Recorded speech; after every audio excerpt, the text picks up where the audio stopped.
ከአረብ ሀገር የሚመጡ ሴቶችን እያጠመዳችሁ ገንዘባቸውን የምትበሉ ዘመናዊ ወንደኛ ዳሪዎች፣ ይሄ ገላ ሸጦ ማደር ነው።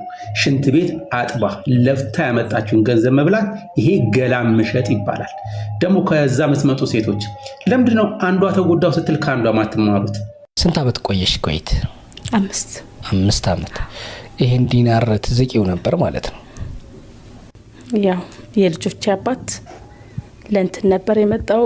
ቤት ክራይ ፈልጎ ምናምን ቤት ክራይ ፈልጎ ሲመጣ አስታውሳለሁ። የዛኔ የሆነ አንኳኩቶ ይለጠፋል የሚከራይ ቤት ተብሎና ክፍት ሳረገው ብሎ ነበር የገባው። ዘው ብሎ የትኛው ነው ይከራያል ወይ ምናምን አላለምና በዛ ተዋወቅን ከልጆች አባት ጋር ማለት ነው። ወደ ቤቱ ገብቷል።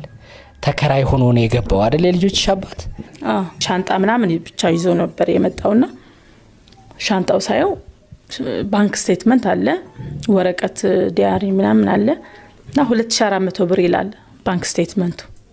አሁንም የሚታይ ነገር ነው። ሳየው ደነገጥኩኝና ምንም ላለመጨናነቅ ብዬ ዝም አልኩ። ቤት ለምን አንሸጥም አለኝ። ቤቱ ሸጠን ለምን ፎቅ አንሰራም አለኝ። ከዛ እናኮ ፎቅ እኮ አያሰራንም፣ ቪላ ሸጦ ፎቅ አያሰራም ስለው ችግር የለውም ምናምን ይበቃል ምናምን አለኝ። ከዛ ሲል እሺ ብዬ ሸጥኩ ቤቱን።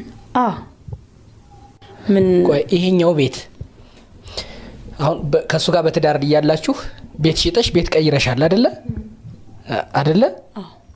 እሺ የትኛውን ቤት ነው የኔ ነው ያለው? የሸጥሽውን ነው የገዛሽውን ነው? የገዛሁት። የኛማ ኦሬዲ ተሸጠ፣ ብሩም እየሰጠሁት ነው። አሁን ያንቺ ክርክር ቤቱ የኔ ነው አይደለ?